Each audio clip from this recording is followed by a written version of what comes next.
Okay. Okay, so here we are.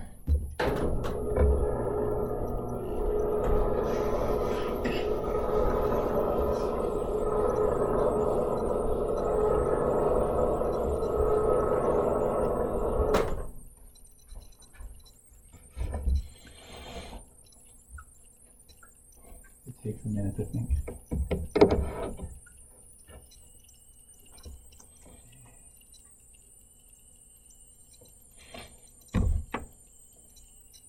There we are. All right. So this is a really important theorem, Theorem 7.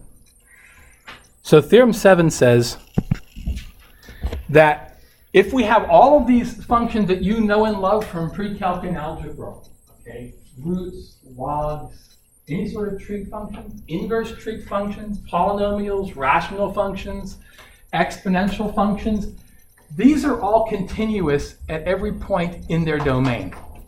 So what does that mean in their domain? Like, what is the domain of natural log? Right, these are all the values you can put in and you don't do anything mathematically unallowed, right? So like logarithm is defined, okay? This is its domain. In other words, you put any number greater than 0 into your calculator, the log will give you an answer. If you try 0 or a negative number, if your calculator is really smart, it'll give you a number, but it won't be a real number. It'll be a complex number. Okay.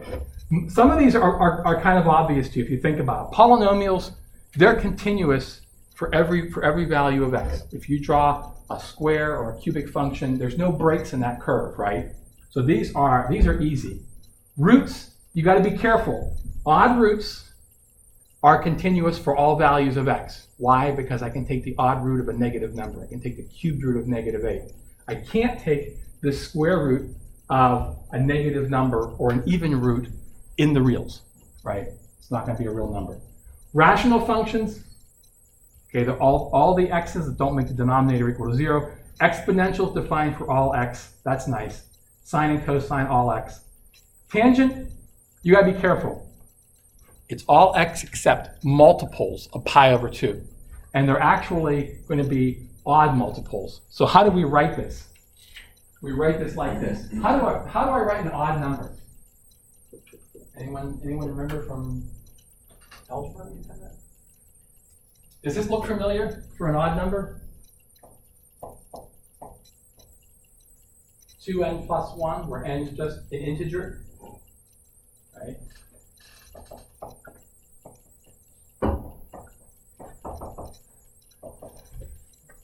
This is an odd number, and odd multiples of pi over 2 are going to look like this.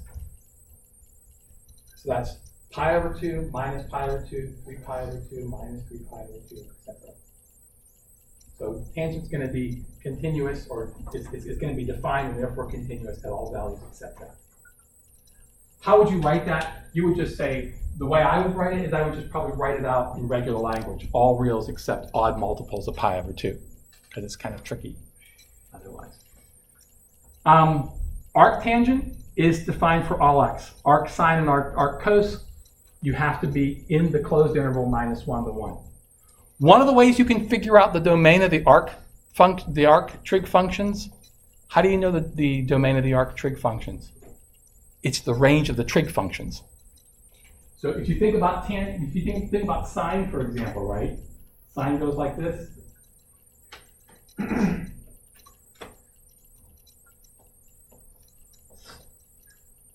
So what is the range of sine? What are all the values that sine can take on? Anybody? -1 to 1, including -1 and 1, right? So these are all the values in the range. This is the range of sine of x. Well, what does the arc sine or inverse sine do? It's the inverse function, right? It takes the output from the sine function and gives you an angle. So this is the range of sine x, but it's also the domain of arcsine. Or, if you want, you can write sine with a -1 superscript. Because it's the inverse function. It takes the output from the sine and it gives you an angle. Whereas sine takes an angle and gives you a value between -1 and 1. So that's one way to remember this, is sketch out the tangent function. That's a good thing to do. And convince yourself that the range of the tangent function is all of the reals. So the domain of the inverse tangent function has to be all of the reals. Okay. So this function, this theorem is going to be really important. So if we want to ask, for example, what is the limit of cos x as x approaches pi? The first thing I'm going to do is I'm going to look at this and say, trig function. I want the limit of a trig function. And then I'm going to ask, what is the domain of cosine of x? What are all the values that I can put into cosine of x? Isn't it -1 to 1? What is that? Is that the domain or the range? It's the range. So this is an angle. I can put in any angle, right? I can go around any amount of times, positive or negative, clockwise or counterclockwise. So the domain is all x, or if you want to, you could say all the reals. And it's continuous everywhere it's defined, right? So this means that cos x is continuous at all x. So that's the logic. Want the limit of the trig function? What is the domain of the trig function? And wherever its domain is, that's where it's continuous too. And this is just a theorem. We're gonna believe this. If you take a course called analysis, you'll actually convince yourself that's true. But you know, it's good enough for me. I can draw cosine. I don't see any breaks, right? So I'm totally convinced of this. So what does this tell us now? How do we get the limit? Substitution, right? So if I'm continuous at a point, therefore it's continuous at x equal to pi, and so I know that the limit as x approaches pi of cosine of x is equal to cosine of pi, which is what? Anybody remember? -1. Good. Okay. So cosine, here's our unit circle, right? Cosine is always the x component. So pi is 180 degrees. When I go around, it's going to be -1. Okay. So this is the beauty of continuity. It lets me evaluate a limit by direct substitution. This is the whole point. Any questions on what we're doing with continuity? How this one works? Yes, sir. Don't get out of substituted. How do you get -1? Okay, so now I have to know what cosine of pi is. That's why I asked. So this is going back to trig, right? So we're going to use what we learned from trig, that cosine of pi is -1. If you want to brush up on your trig functions, just really quick, you know, a good thing to do is to think about the fact that the trig functions alternate between plus and -1. Okay, so we know that cosine starts off at +1, and it's going to go down here to -1, and it's going to come back up to +1. So every pi, it's going to plus to -1, and it's going through 0 here. So these are really good things to review. Make sure you know your trig functions. We're going to need this later on. Other questions? So let's kind of look at a curveball now. So suppose I want to ask, where is this function continuous? What I'm really asking is, what is the domain of this function? Because if I know where the domain of this function is, it's going to automatically follow that it's continuous. So what I really want to know is, so notice that what I really want to know is, what is the domain of log x, what is the domain of arctan, what is the domain of x squared minus 1, and where is x squared minus 1 equal to 0? Those are the three things that are going to mess me up, right? So the idea is that I want all the x that are in the domain of natural log of x and the domain of arctan and the domain of x squared minus 1, and don't make x squared minus 1 0, because that's going to screw me up.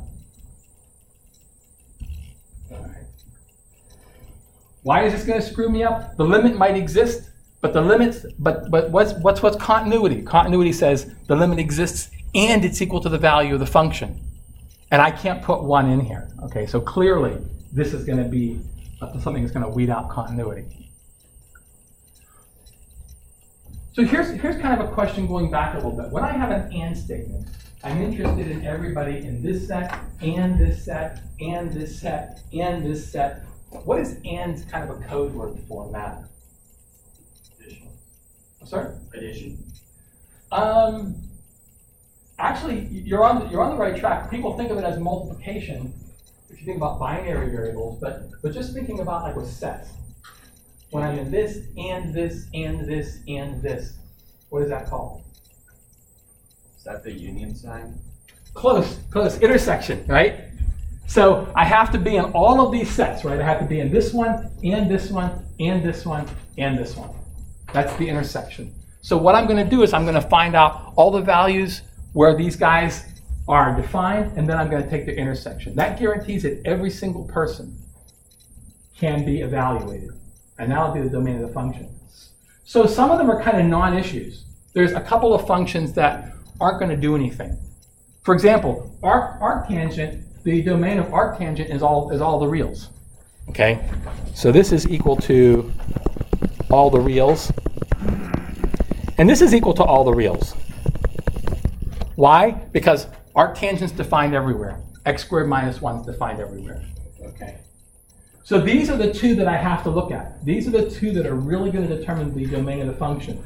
And we just said that the domain of natural log was equal to all the real numbers greater than 0. And I know that this is equal to, and I should write this in set notation, this is equal to minus 1 and positive 1. Actually, this is all the reals except.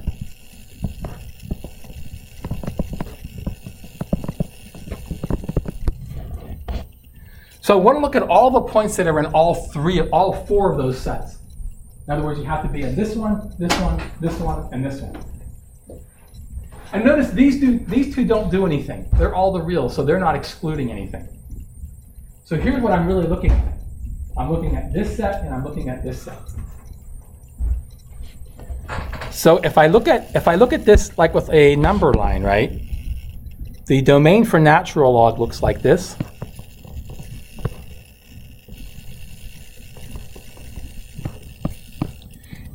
And this domain looks like this, except 0 is missing. I mean, positive 1's missing, sorry. So this is because this is because I can't have positive 1, and the natural log because I can only have positive numbers. So this guarantees that this function is defined for all positive reals not equal to 1. That's going to be my final domain. So my answer is going to be all positive reals except 1. Or you could just say all positive numbers. We're always talking about numbers. So you found that by graphing each of them individually? You can, yeah. And you can just look at the way you think of it is, so if you want to graph them, natural log looks like this. Let me try to draw it like this. So this is natural log. And x squared minus 1 and arctan have the same domain. That's everything. Would you want to graph the 1 over x squared minus 1? That's why we have to look at where x squared minus 1 is not equal to 0. That's right. So I have to know where is the denominator defined and where is it not 0. So this part takes care of the defined, and then we say where is it not 0. And finally, we get this guy here.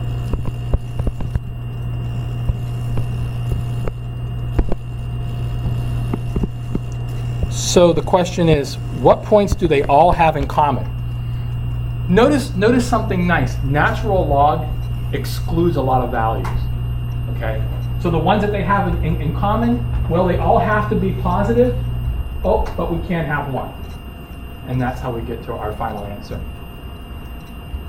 Yes, sir? So our answer is all real numbers except positive 1, right? Exactly. And there's a whole lot of different ways you can write that. Whatever you like best. Like, questions on that? Everyone's good. Okay, so let's look at this. This is the limit as x approaches pi of sine of x over 2 plus cos x. Okay, so I have to ask, where is the numerator? What is the domain of sine of x? What is the domain of cos x? Is that it? Any other questions I have to ask? I got a function on top, function on the bottom, and what's the last thing I have to worry about? Right, so is there any values for which, where is 2 plus cos x not equal to 0? That's what I want to look at.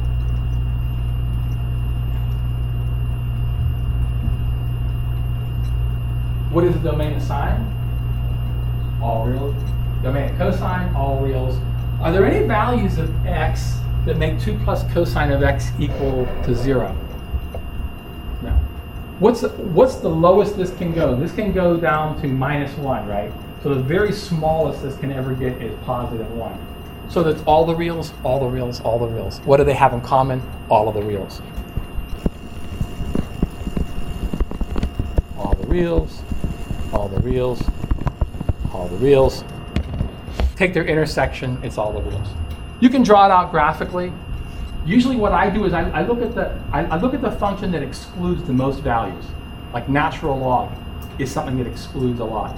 The ones that don't exclude anything, I don't even worry about. If I have an exponential function, if I have a polynomial, if it's not in the denominator, I don't even worry about it. It's a non-issue. Okay? Those are functions that just agree with everyone.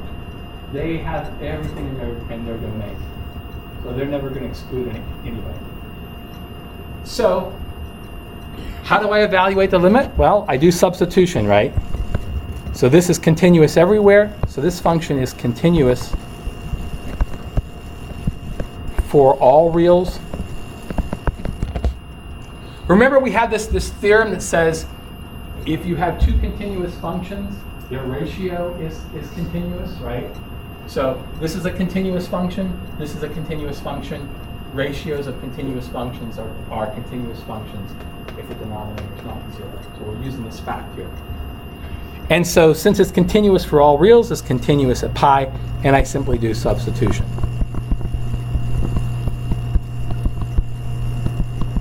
And everyone remember sine of pi is 0, and this is 1. So after all that work, we get 0. And that's the final answer.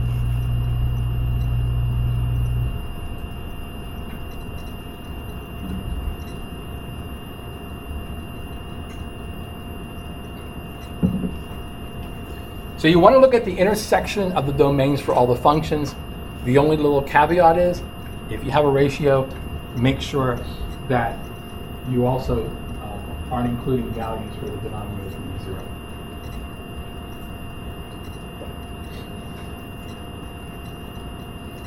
Any questions on this one? So, let's sally forth. And I think we're ready for the last part of this notes.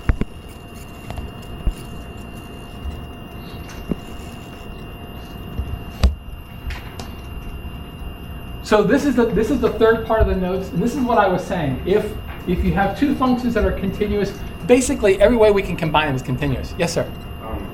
Is this only when x approaches pi, like everything we just talked about? Or is it not? That's a good question. So if we go back to this, so you want to know what? You want to know is what only if x approaches pi? Oh, like it's the limit of x approaches pi, and does it have to approach pi? Oh, it can be any number, right? We're always interested. So like this is an example where maybe, in fact, this is an interesting example because this is actually, we'll talk about this later. This is called a hyper cyclone. This ratio is looking at if you put a strobe light on a bicycle tire and watch it go around, this is kind of like the ratio of the y coordinate to the x coordinate. So I could be interested in what that is at any particular point. But here's an interesting question. What if I chose another point?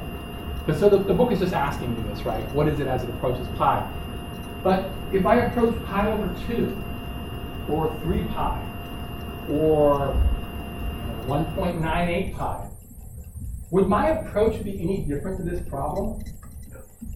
Exactly the same. Because the logic is the same for every point, no matter if it's pi or pi over 2 or whatever crazy number you want to think of.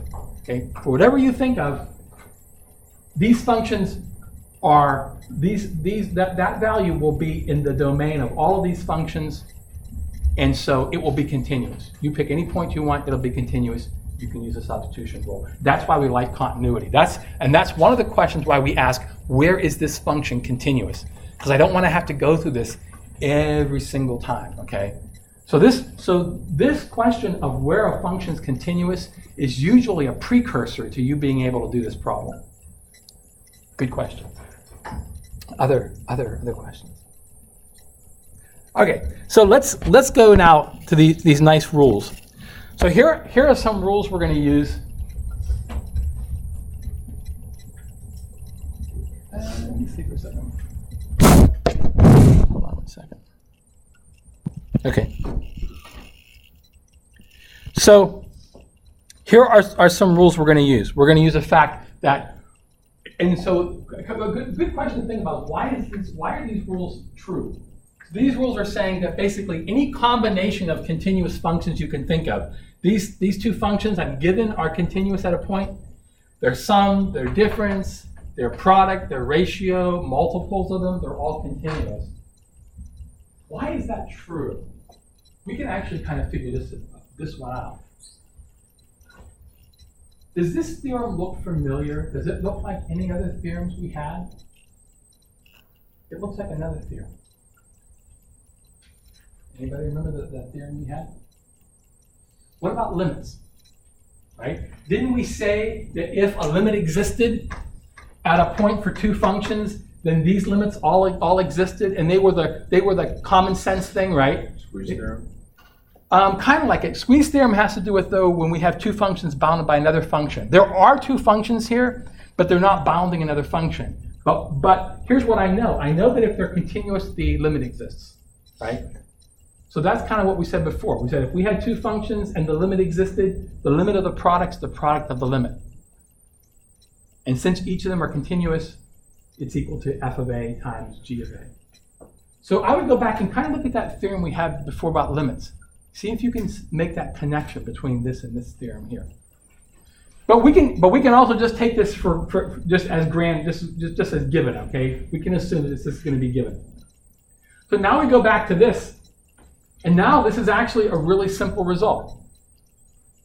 Because I have a ratio, I know that the top is continuous at every value of x, I know that the bottom is continuous at every value of x, and I know that this is never equal to 0. So I automatically know that this ratio is continuous, and I use substitution. So you might say, well, it's the same thing we just did. Yes, it is. But the difference is we didn't have to go through all this stuff about excluding stuff now. Okay? I know this is continuous everywhere, so it's continuous at the point. I know this is continuous everywhere, so it's continuous at this point. I have a ratio. This is never 0. I do direct substitution. So these theorems are nice. They cut out a lot of that work. Okay? So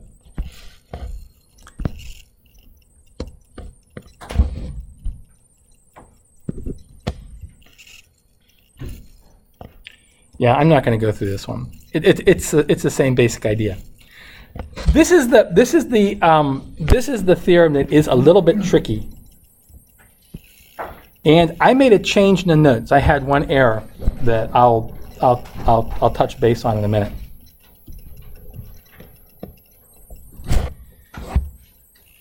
So we're going to talk about compositions of functions. So what is a composition of functions? They get together and they jam. What is a composition of functions? Anybody remember?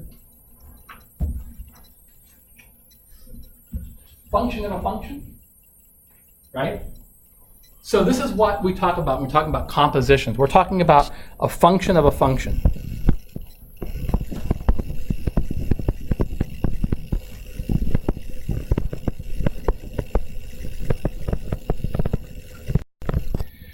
The book uses this dot between two functions. I don't like that. I'm not going to use it.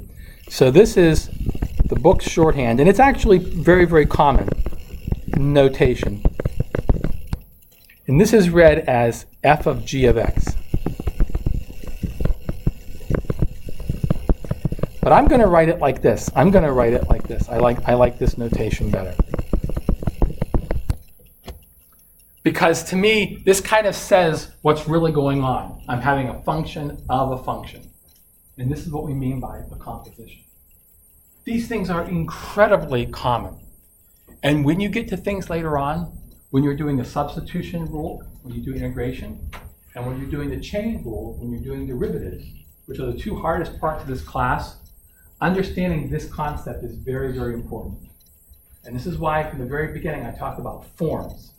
Okay? It's important to understand what is the form of this. It's a function of a function. What we generally like to do is we talk about this being the outer function, and this is the inner function.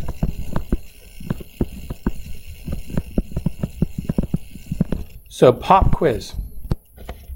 Suppose I have some function, and I'll write this as h of x. It's just a new function. Suppose I have h of x is equal to this function right here. Could I write this as a function of a function?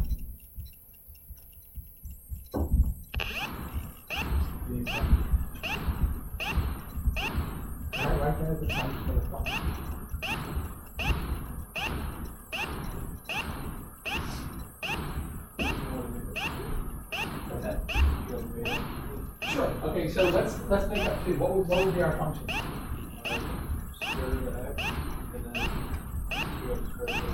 Okay. What should be my outside function? What should be my inside function?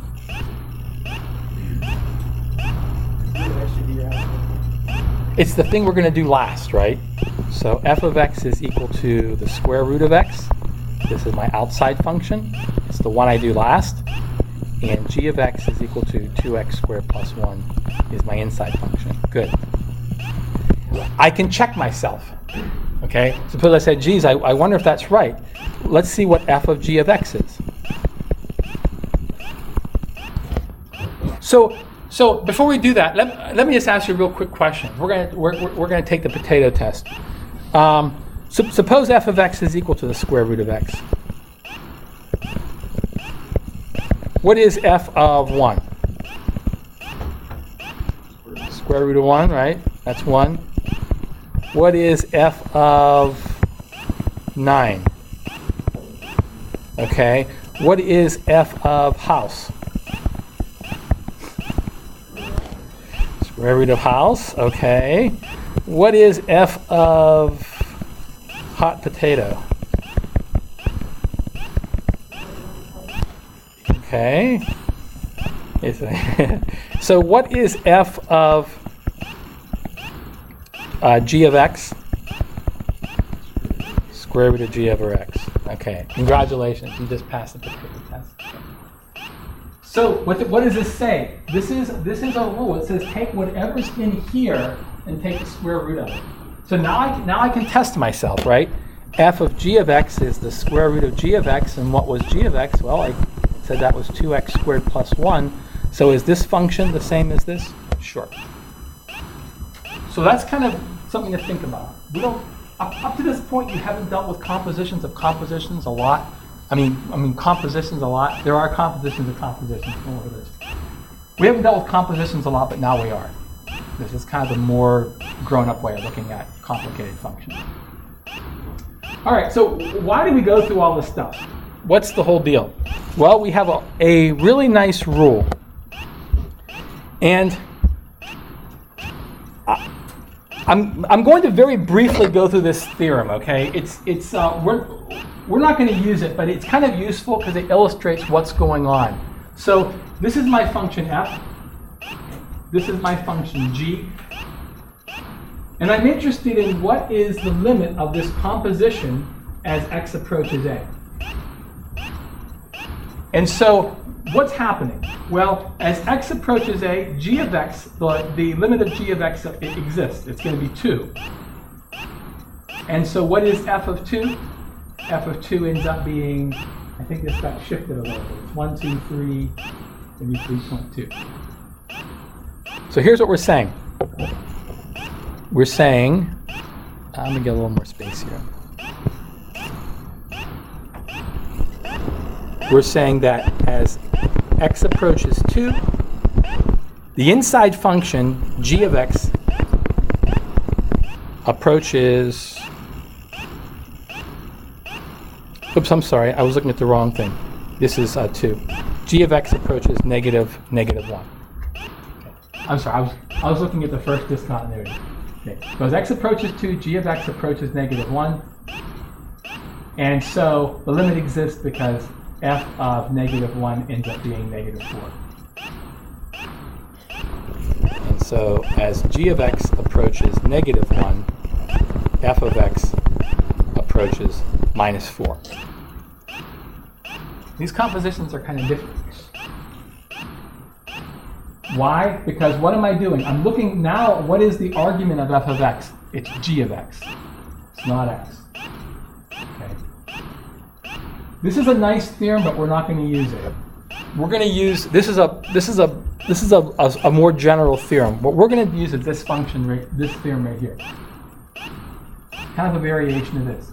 It says that if g is continuous at a, and f is continuous at g of a. Right? In other words, as x is approaching a value, g of a is approaching a value, and it is g of a.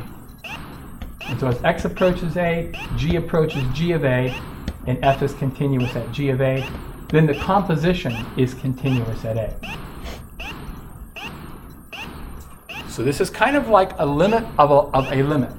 As x approaches a number, g of x approaches a number. As g of x approaches a number, what is f of x do? It's like a limit inside of the limit. But the nice part is we get to distribute. This is the point of this theorem in a sense, is that I can do substitution. Because if g really is continuous, what is this limit? It's g of a. So we get to do substitution. Questions on the theorem? I know this is a little tricky looking at compositions. And I think, I'm not sure if I posted, I think I corrected it in the notes, but this is a correction. I think I said in one version of the notes that g was continuous at 2. Is that what I have in the notes now? Okay, you want to change that. G is not defined. That was a typo. G is definitely not continuous at 2. We have a gap. It's not defined. Okay, so this is one of these things where like the theory is really easy, but the practice is challenging. So let's go ahead and look at this. We want to look at the limit as x approaches 1 of the arc sine of this function. So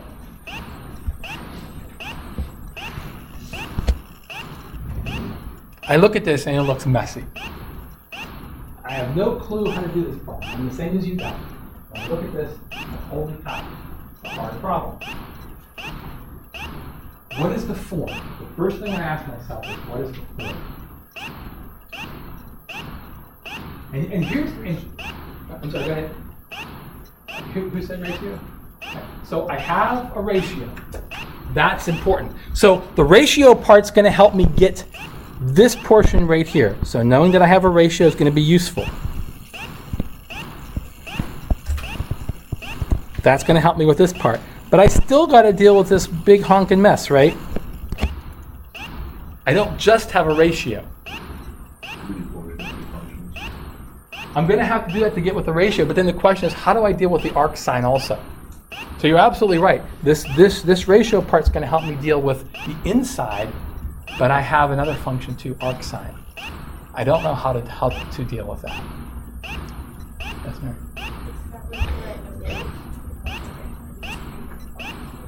Okay, so let's start with the ratio part. So let's go ahead and start with the ratio part. Okay, so we have a ratio. What would I really like? I'd like this limit to exist, right? So if I look at the ratio, I have square root of x, 1 minus x. How am I going to deal with the ratio? As x approaches 1, this is undefined. I have 0 over 0, right? How do I deal with 0 over 0? So let me back up before I get into the ratio. And this is why forms are so important. So everyone's hitting on the ratio, which is good. I have to be able to deal with that. But notice that the ratio doesn't help me deal with that. And here's how I always figure out forms.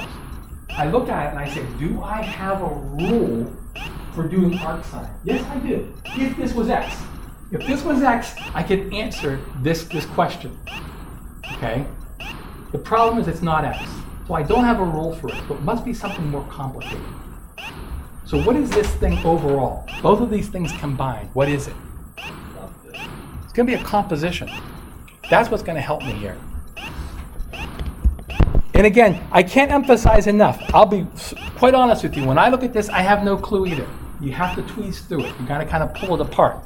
So the thing that I notice is I have a ratio, but I have another function, and then I'm going to ask, how are these things related? Am I multiplying them? Am I dividing these two functions? No, I'm composing them, right? The ratio is inside of this other function. So I have a composition.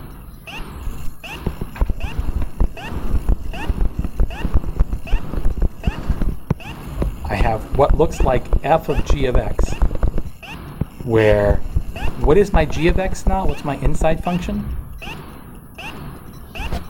It's that ratio guy, right? And my f of x is equal to the arc sign. Oh, thank you. Yeah. Otherwise I wouldn't have a problem. It'd be easy. Thank you. Okay, arc sign of x. This is the key step. So, I want to make sure that you see this. So this isn't like a magic trick where, you pull the rabbit out of the hat and it's like, oh, I see it. Okay, you want to make sure that you see this, okay? That it's a composition. I have two functions and they're being composed. Okay. So what I would like is I would like for both of these to be continuous. Okay. Is that going to happen at x equal 1? It's not going to happen. Why? Why isn't it going to happen? Right. So what I would really hope, what I would love, is I'd love for both of these to be defined, because I know that this is a ratio of continuous functions. So as long as this wasn't 0, this would be continuous. I'd love for these guys to be continuous. I could do substitution. It's not going to happen. This can't be continuous. It's not defined as 1. So I'm going to use this theorem 8. So here's the problem. I would like for both of these to be continuous, but this is not continuous at x equal to a. So that one's not going to work. I mean, x equal to 1, sorry. So what I'm going to ask now is I'm going to ask, does the limit of the inside function exist as x approaches 1? So this is what I'm going to ask instead. So what I'm going to ask instead is, does the limit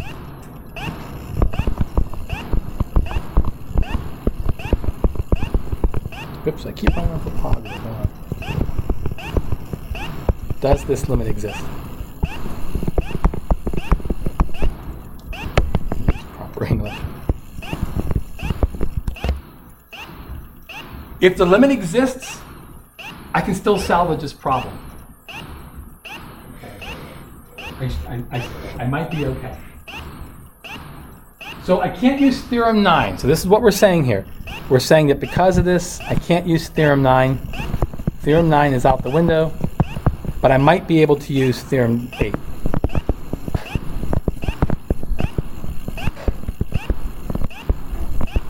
And that's where I'm going now with this. Does that limit exist? This is a really common sort of limit that you're going to see a lot. When we have 0 over 0, so again, let's look at form. We have a ratio. We have 0 in the denominator, but we have 0 in the numerator. So what clues you in as to what to do?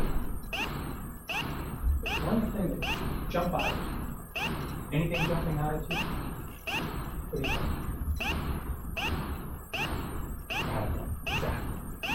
So I have 0 over 0 when I put x in, but I have a radical.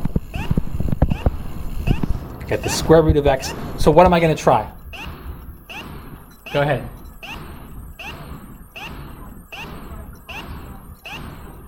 Exactly. I'm going to multiply by the conjugate, okay? Or they call it the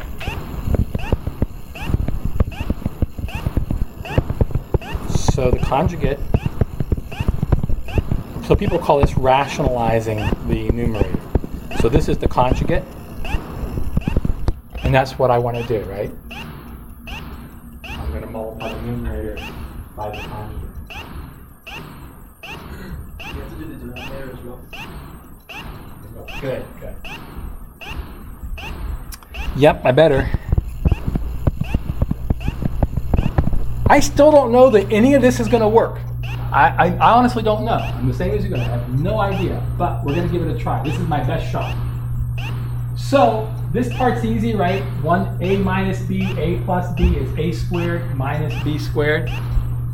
Okay, so this is going to be the limit as x approaches 1 of 1 squared minus the square root of x squared, which is x, over 1 minus, I'll just take off the square. You guys don't need that.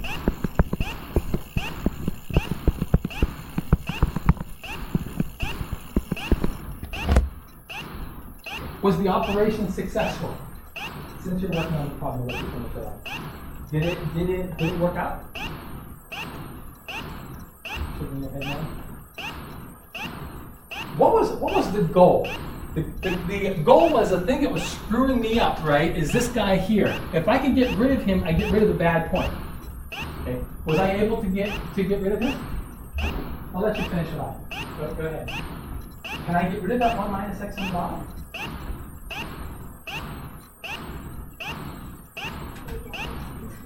Yeah, I can. I can. Maybe my handwriting is terrible and not obvious, but I can cancel. I have a common factor, right? Two things being multiplied. This is a factor. Common factor. I can cancel them out. So everything looks good.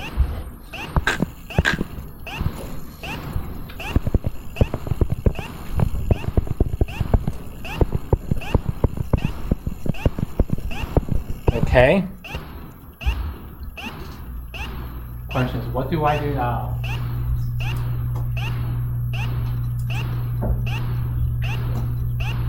Why? That's right. That's right. Why can I use substitution?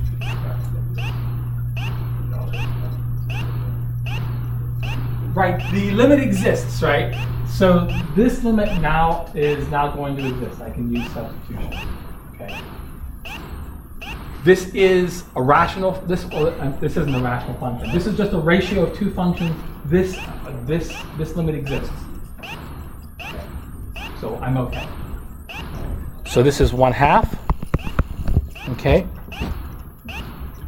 It's super important to understand that the reason why 1 is no longer an issue is because when I divided out that 1 minus x, I'm looking at what happens as I approach 1.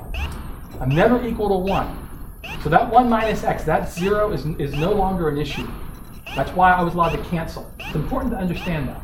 The only reason I can do the cancellation is because the limit means approaches but never reaches. So I never get to that point where I get to that bad point. Am I done? That's my answer, 1/2, right? Nope, good. I did the inner function, right?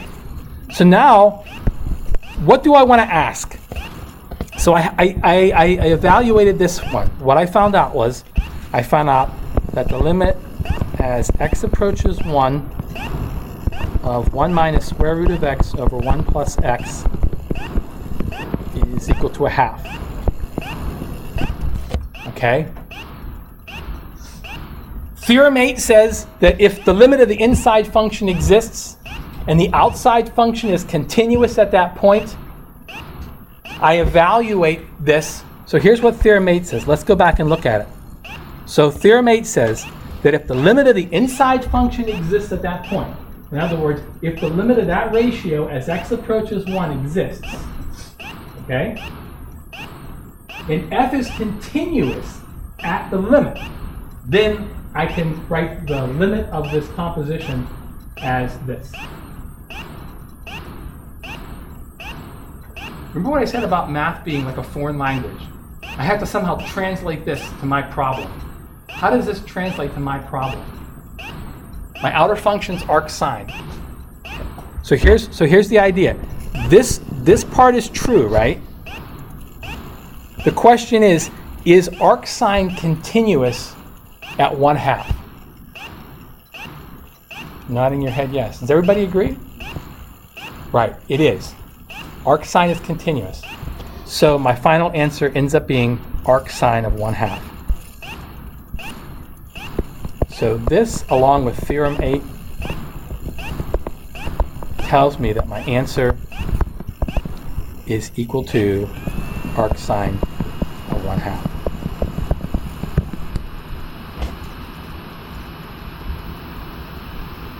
If you don't mind, let's just kind of do like slow motion, okay? So let's just look at what happened. Let's put everything together now. It's always a good idea when you finish a problem like this just to stop and ask yourself what happened, okay? So here's what we wanted to know. I'm going to use 3 different colors. Maybe 4. Let's see how crazy it is. I wanted to know what is the limit as x approaches 1. Does anyone have a preference of arc sine or inverse sine? Does anyone really care? There's a one person. I like sine inverse. Because to me it says what it does. It's the inverse of the sine. Some people don't like this because they think it's 1 over sine, but you guys know it's not, right? So I started off looking at this guy here. And I said, holy cow, you know, this is really complicated. I know this is a ratio, but I have another function. I have a composition of functions. Okay. So the first thing I noticed is I had a composition of functions. I'm just going to kind of outline the thinking.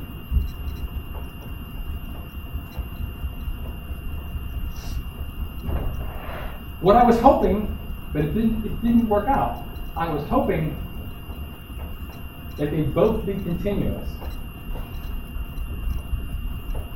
Right?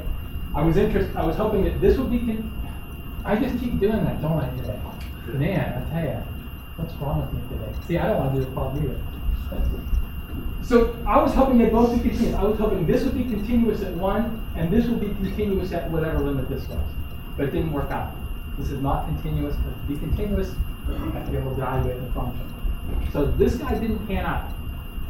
So then what I tried to use is I tried to use this theorem. I said, okay, let's try to use this theorem.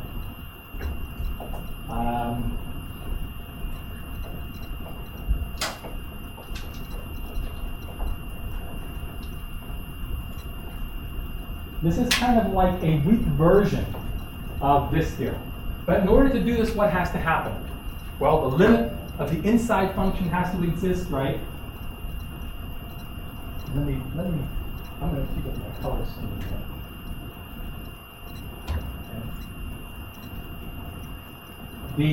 The limit of the inside function has to exist at that point, and then the outside function also has to be continuous at whatever limit g of x has. So in order to use this function, this limit has to exist.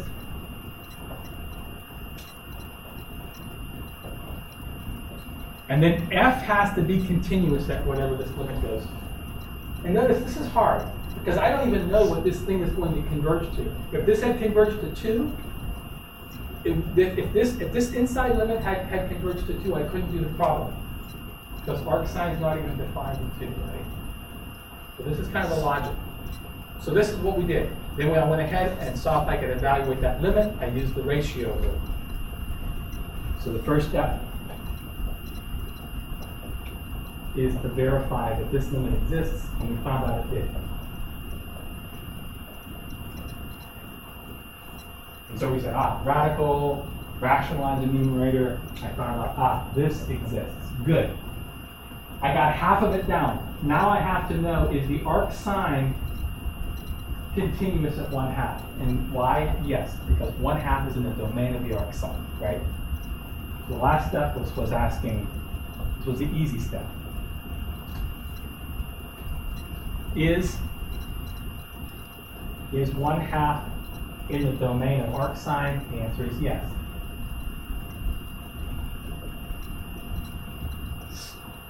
Now I could use that function. It's just f of 1/2, which is arc sine of 1/2, which is what? Back a ways. Yes. Let's see. Let's draw a triangle, right? That sounds right. So I know at pi over 6 or 30, right? The sine's going to be 1/2. Sine of 30 is 1/2. But is that the only answer? This is hard. Because I'm not really too concerned how you write this, but as long as you put the multiples in, that part's actually important. Notice this takes some setting up. Noticing the form is absolutely crucial. If you can't get that this is a composition, you're just dead right out of the blocks, okay? You can't do anything. This is why I keep coming back to this form, okay? Here's actually a good thing to do maybe, is to take all the theorems and to kind of make a list of them. You know, you have a PDF, so you can just do a snapshot and make a list and ask yourself, which one am I going to use? And then the more you get used to figuring out which one to use, if you're really stuck, the easier it'll be. Any questions on this one? This is a hard problem. Okay. So this is an example. This is an underhand toss now compared to the other ones. Okay, in comparison. So which of the following functions are continuous? So this function right here, and I think we want to say here at all x. Okay, this is on page 3, I believe. So I want to know which of these functions are continuous for all x.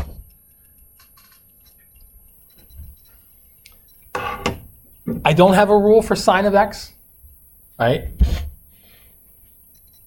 But what do I know about this function? It's a composition of functions. Okay, I know there's an inside function. The way I always look at it is I look at the outside function first. And if there's something inside the argument of that outside function, it's automatically a composition, right? So I look at sine. Sine's my outside function. Oh, I know how to do sine. Oh, I got an x squared. I don't have an x. That's clearly a composition. So here's what I want to know. Where is x squared continuous? That's easy. All x. You can put any x in here. You can put any x in x squared, and you aren't going to do something that's mathematically illegal. Okay? And then when I want to ask myself, okay, are there any output from x squared that I couldn't evaluate sine of x for?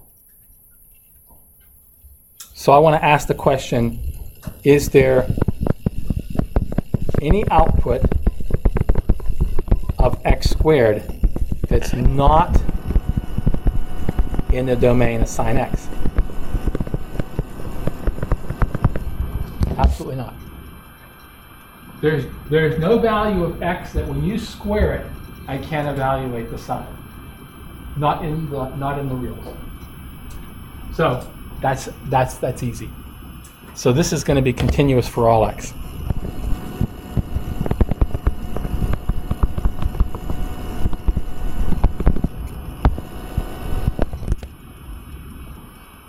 The hard part is the outside function. Because what you're really doing with the outside function is you're asking yourself, is there any output of the inside function that I can't evaluate that's not in the domain? Let me make sure I said this right. Say it again. So is there any output for the inside function? That's going to be the input for the outside function, right? It's not in the domain of the outside function. That's what we're trying to get at here. The answer is no. So sine of x and cos of x are nice. They just eat everything. They don't care what's inside of them. They just take care of them. All right, so now this is a little harder. I look at this. Again, my outside function is natural log. I know how to do natural log, but I don't have natural log. I have natural log of something else. This is automatically a composition.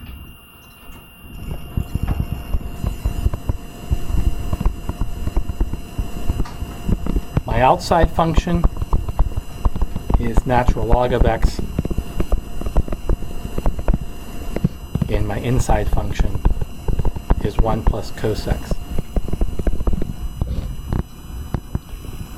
And I want to know, is this continuous everywhere?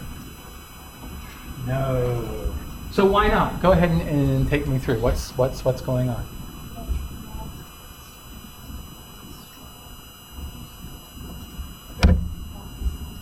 Right, so I know in order for natural log to be continuous, the domain has to be positive. So what this means is that I'm going to be okay.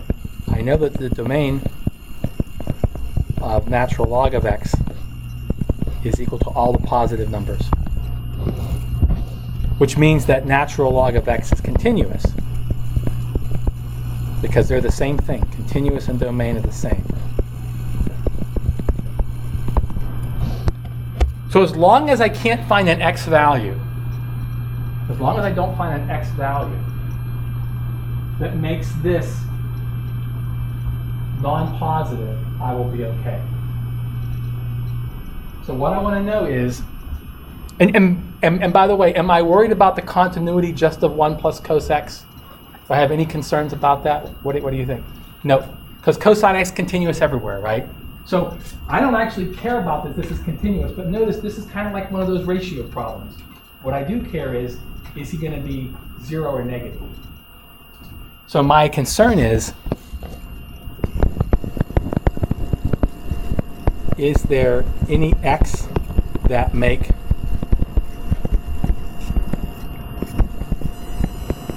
one plus cosine x either 0 or negative?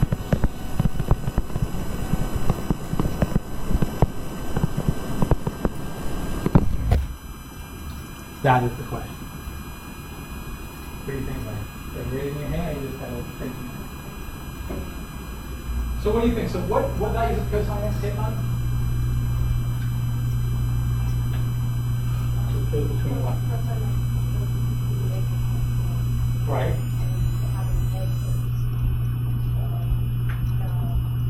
So what I'm really interested in is what is the smallest this quantity could get, right? So you told me the smallest cosine could get was -1, right? So the smallest this could get is 0. So now I have a problem. Okay? Because there's a value of x that's going to make this -1, it's going to make this 0, and then the logarithm's not going to be defined. It's not continuous. So what values of x? So what I want to find is I want to figure out where is cosine of x equal to -1.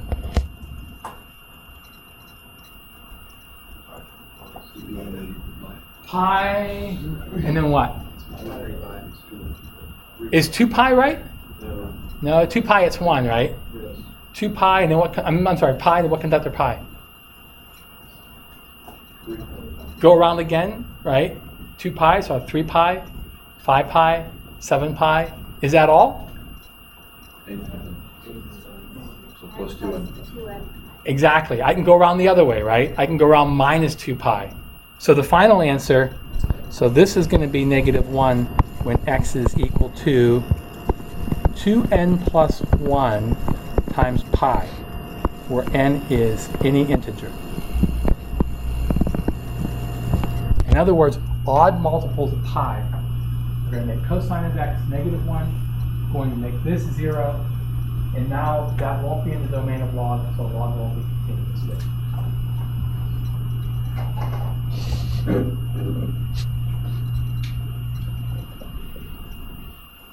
So my final answer